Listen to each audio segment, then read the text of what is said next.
An instant endurance increaser. I'm not going to try to sell you anything. You don't need to have anything for this. And that more people don't do this blows my mind. It's called an intercostal stretch. Let me tell you a story first. Imagine I have to give 100 high kicks to a bag here, right? And I don't stretch. So let's say I'm 25 years of age, so I don't pull muscles really fast. Right now I can't do it, I have to stretch. But at the age of 25, I don't need to. But now in order to get my leg up every time, it's going to take me a lot of power because my muscles aren't loose. So you're fighting against that stiffness of the muscles. Meaning, if you stretch before you start kicking, now the muscles are more relaxed, they're more lengthy, it's easier for you to bring that leg up, costs you way less energy. Now, if you understand that concept, now let me tell you how breathing works. This is very important. I guarantee you every Olympian endurance athlete is doing right this. And you should do it as well. So, your lungs don't do anything by themselves. They're two bags. There's no muscle in a lung. The way your lungs open is by a chest expansion. You expand your chest, that creates a vacuum between the body and the lungs, and that vacuum, that will open up the lungs, and that's how you fill up your lungs. Now, I use this line always, and you heard me say this before, so your chest doesn't expand because you put air in them. Your chest expands, and that is how you pull the air in. Whoa, that's weird. How does the chest expansion happen? By your diaphragm. Your diaphragm is like a dome-shaped muscle tendon that hangs here in the middle of your body, and it's attached to the bottom of your rib cage, all the way back, all around 360 degrees circumferential. And it drops down. This is what the diaphragm does. From that angle, doesn't show a lot. From this angle, it drops down. You see it expands. So it expands your chest. Now your intercostals, that's what your diaphragm does. The intercostals are the muscles in between your rib cage. And those also need to be stretched. And they also open up your chest for you so you can open up your lungs. So your chest, your diaphragm, and your intercostals. Now, if you stretch those intercostals, let's take a step back. Imagine this. Imagine you do power training 2 days before an endurance event. You think that's a smart thing to do? Now your whole chest is tight. What do you think when I just explained how breathing works? It's a smart thing to do? Of course not. Well, your muscles are tight. It's much harder for you to expand that chest.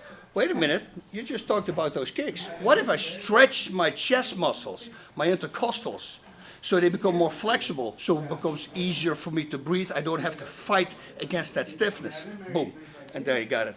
So the only thing that you need to do, I would do it all the time, but I would start at least 10 days out before a match or an endurance event. It doesn't really matter what it is.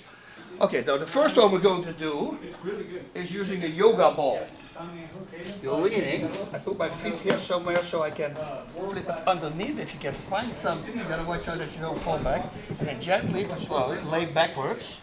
And now put your arms backwards and just bring your butt lower and lean backwards. And then start stretching these intercostals. The more flexible they are, the much easier for you it's going to be to breathe. So, this is a really great one, but let's not forget, if you don't have a ball, you can also use this. This is what I actually do in my sauna, because I sit on a lower bench, then with my back I put it against this little ridge, and I put my arms back and I just lean backwards. And normally in the sauna I grab something here so I can pull myself a little bit more. Now I'm stretching all these muscles and I'm stretching my core muscles as well.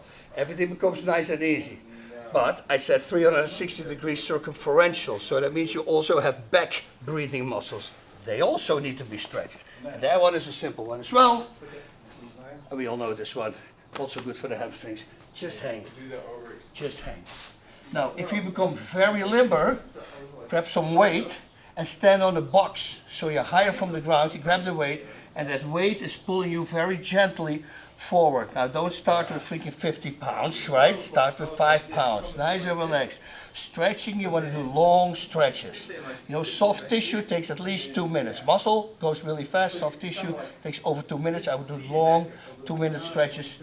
One time, 2 minutes, 2 minutes, 2 minutes, 2 minutes, 2 minutes, 2 minutes, 2 exercises. That's it. You do that every day, man, your chest is gonna open like so easy.